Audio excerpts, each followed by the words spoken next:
Hey, I'm Christina. Welcome to The Void. I have a very special episode for you tonight, which is sort of a collection of great rock and roll love stories that I've captured in my interviews. So I like to get a bit deeper in a conversation with an artist, and I think how you fell in love and the area around that really does radiate into your music. So these are a few moments, some longer than others.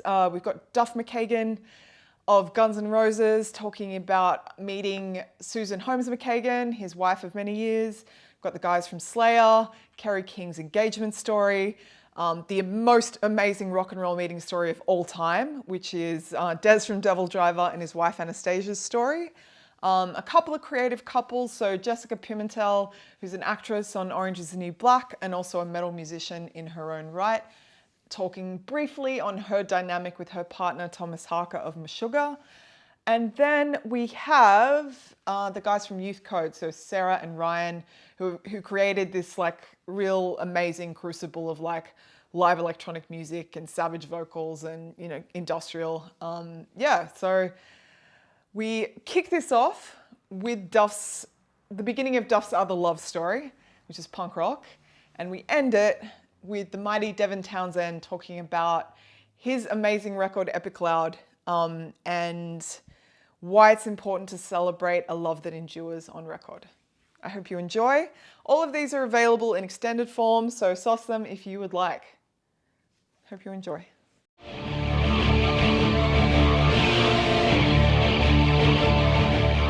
My first gig opened for Black Flag when I was 14. Killer. Yeah.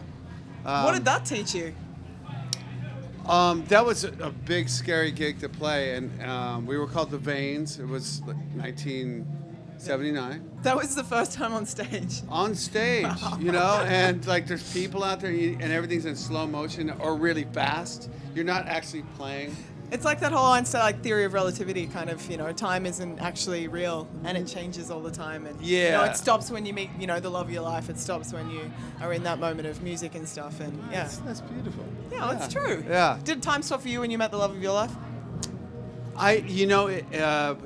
My wife, Yeah. Susan, it was a blind date, and we were set up, and we were talking on the phone. I was on tour with the Neurotic Outsiders, which was just after Guns, and Yeah. I'd just gotten sober. You know, I was sober for like 2 years, and I didn't really know how to deal with women. I had like a big L, and you know, before that I was just kind of fucked up and like you. They just came. You with me now. Go. Like, you didn't have to. Yeah. They just came to you. Well, it was just like caveman stuff. There was no inhibition. Yeah. And so with Susan, we were set up on this blind date, and we talked on the phone. She sounded like one of my sisters.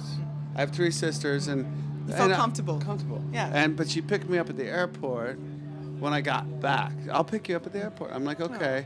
And so I don't know if anybody knows what my wife looks like, but She's a babe. she's a babe, Yeah. and she was dressed. I was wearing sweats and like a wife beater, and she was dressed up in full babe costume, and I was just like, hello. Hi. We're probably gonna have to go to my house so I can change before we go to dinner. I didn't know you're gonna be wearing all this, but yeah, no, it was like a really slow night. It was beautiful and That's cool. And these moments of, you know, first time on stage, falling in love, these things are what matters and what makes us human. Having a baby. You know, telling stories. I didn't have the baby. But you did your part. I was and there. I'm sure you did it well. I was there. I did my best. Yeah. You really kind of went on and forged a new life. Yeah, I mean, not to bring it down, but like a lot of my peers and friends just didn't make it. Yeah. Simply. And I got a second chance at doing this thing over, doing this restarting. I got a restart button. Well, you almost died, didn't you? Like, you faced it, like, Yeah, and then seeing my mom like in the hospital room. I'm the youngest of 8, and she had Parkinson's. Dude. Really, just okay, dude. You know, it changed me wholly, and so I met some really good people that were heroes to me. You know, I want to be like that. Who were your heroes?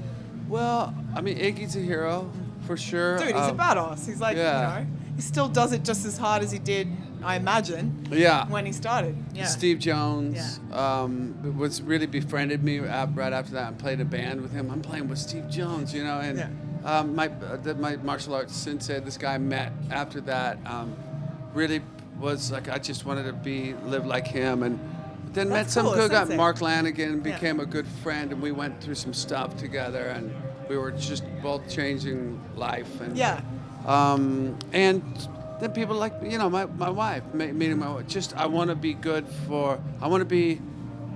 I want to be a hero for her, you know, if I can I do that? How did you propose to your wife? She told me we were getting married when we went to Vegas. Awesome. That's rock and roll. Pretty much. Excellent. That's a heavy metal way to do it. Yeah. My wife's hardcore. As you can imagine. Do you remember much about the Clash of the Titans? No, I don't. I don't. I have vague memories of certain things that went on. Yeah, what are your favorite sort of And then I have the memories that people share with me because they were there and I wasn't mentally there completely. Yeah. So, that was a crazy time. Yeah? Yeah, that was, because I was... Yeah, I did a lot of crazy things on that tour, and then I think it all ended on Divine for me because Divine was just, that was completely alcoholic. Yeah. Oh yeah, it was stupid alcoholic. Like to the point of wake up, can't actually, still drunk. Yeah, you know what I mean. Liver and then that kind of stuff carries on after you tour, a part of my life, and you know, and I end up getting DUI. Oh, dude. Yeah, and I figured that's when things needed to change. Yeah, you didn't have to go to jail or anything, did you? Yes, I did. Oh, dude. Yeah. Yeah, that would have been sobering. But see, it was sobering. Yeah. So that's when things changed for me, and then I got married and I had kids, and it's exciting. There's, you know, priorities. Is it weird sometimes? Like, have you ever seen like someone with like a tattoo of, you know, your band or your face or anything, and it's kind of quite confronting? Yeah, there's a lot of that. Yeah. A lot of that, and it's kind of. Why do you think you kind of have struck through people so much? I don't know.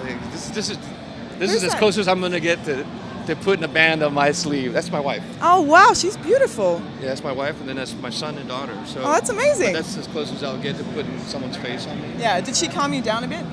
Yeah, she did. Well, they did. Awesome. A lot. Yeah, it's good. It's good you meet like love and music are both very important drives, I think, and conducive to good things. Yeah, you go. Yeah, because you have to have the love for music.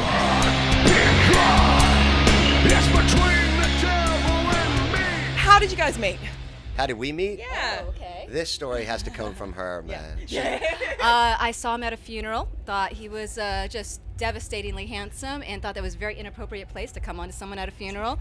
So my mother, who was a witch, told me how to bring love to me by taking a mirror and a white candle and casting a spell, and that's what I did. I just pictured his face. I had no idea who he was, just that he was just beautiful. And a week later to the day, I went to Ozzy's house for dinner, and his assistant was going out for drinks at the House of Blues. So I told him I'd go with him. I'm sweating right now. And I went, and I was walking out, or she was walking out, and I was walking in, and we just stopped, and I said, "That's it. You're going to be my wife." She goes, "You're going to be my husband." And awesome. And then we dated for about 4 months, and I was living in the Beverly Hills Hotel at the time, and she had no idea what I did. he wouldn't tell me what he did. Yeah, so she's like, "Look, if you're a drug dealer or whatever, I got to know what you do or whatever." I go, "No, I'm in a band." And the next night, Pantera picked us up on their bus, and we went to a Black Sabbath Pantera show. She was like, "Holy shit!" And she'd been dating me for like 4 months. What have I got myself into? It was amazing. Yeah, it was great. He went up on stage with Phil, did walk. I mean, I was just like, it was an amazing, amazing first date. One of the things that struck me with Tomas, Haake, your partner, who I've interviewed a few times, he's probably one of the most cerebral people I've ever spoken to in my life. Yeah. Like lyricist, drummer, songwriter, all that kind of stuff. And and massively humble. And I saw an interview where you guys we're the same person. So I'm like, this Jessica person sounds interesting. Like it's it's almost frightening sometimes. We sometimes scare each other that we are so much alike. And I'm not saying just intelligence and all that, just the little quirky things that you think no one else on earth notices. Like, why does my suitcase zip this way and not that way? And we'll both have a moment where we were packing and we're like, damn it, I do it every time. I'm like, the zipper? He's like, I hate the zipper. Do you guys write together? No, I don't. I mean, we have our moments where we think we would like to just jam out, but maybe not metal. If we were to ever try something, it would probably not be metal. It would be something maybe more electronic. Oh, that's cool.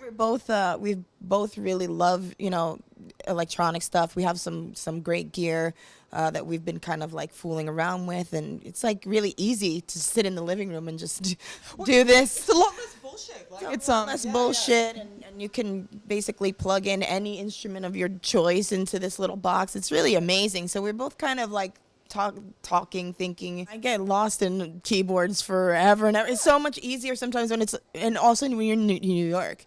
You don't like trying to play guitar at night, and the amount of options that you have to do stuff is like limitless. So someone like me, ADD, I'm like, what's this? What's this do? What's this do?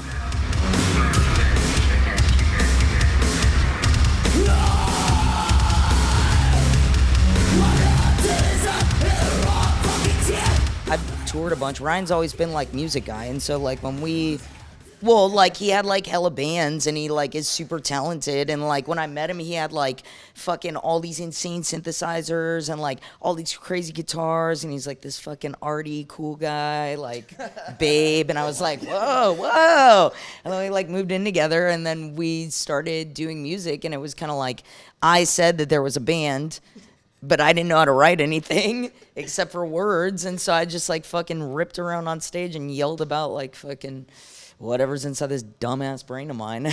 But you know, like you guys are a good counterpoint to each other. That's why it's so cool, because it's like hella intricate but mad primal. It's like you guys together.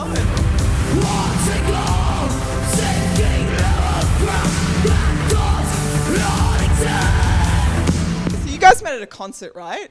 You met at like a cool band concert. I remember reading about this. At a teenager club. Easy. We for sure We did. weren't. I was not there for the club. I was there for the band that was playing. I basically got told, hey, this dude I think you would like is in town and he's going to this club. And I was like, that club? It's a fucking teenager club. Okay. Yeah, sure, I'll go. I was like, I'll go meet a boy, whatever. Like, I was just, like, newly single, and I was like, I fucking hate everything. I don't want any men unless I can kick them out in the morning with no dignity on their side. And so I, like, met him. Whatever, dude. I had, like, 2 weeks of being a hoe, and I wasn't even hoe-ish because I met you. And I was like, I was like, I better cancel every boy's number in my phone. Oh, you guys. How about you, Ryan? What was the first thing that struck you about young Sara Taylor? Sarah, she was terrifying until I talked to her. I stared at him like I was a sex predator. I was for just about hanging 5 out, hours. watching my friend's band and like socializing with people I haven't seen in a while, having drinks. And every time I'd look across the room, this girl was like this, like this. There's a look that I've that has been like a. No, it's like a joke with friends of mine called looking down, looking up, where you sort of like give like vampire eyes at someone, and the photo is looking down, looking up, and I for sure stared at him from the back of the club. And then we talked, and she was really sweet. Yeah. Oh, you guys. Yeah. It was not what I expected. I think I talked about Earth Crisis and Depeche Mode in the same conversation. To try to impress me. You know, you could like... You guys could totally play with the Earth Crisis or Depeche Mode, and that's why your band's awesome. Like, isn't that weird? I don't know if we could play with Depeche Mode because we You'd be bitching. I think for us maybe because like all of us like Depeche Mode and are like that band's sick, but like my vocals in comparison to like personal Jesus, like it would be every single person in that crowd would be like, fuck off, I'm going to get a beer right now. How did you initiate the idea of the band? Oh, I'm a total fucking idiot. And I worked at a record store. This place called Vacation Vinyl on Sunset Boulevard, or it was on Sunset Boulevard, it's moved. And so basically what happened was I'd like just gotten the job there, and I'd like told myself I'm quitting touring, I'm gonna work at a store, I fell in love and like all this stuff. And they like were putting together all these, like this flyer for an employee showcase. And they asked me if I wanted to DJ. They were like, hey, do you want to DJ like the employee showcase? And I was like, what is it? And they're like, well, it's all of our bands playing. And I was like, my band's playing too. And they were like, I love that so much. you don't have a band. And I was like, yeah, I do. Put it on the flyer. It's called Youth Code. And then I went home. That is the greatest thing Because we used to live down the street from where I worked. I walked home and I was like, yeah, we have a band.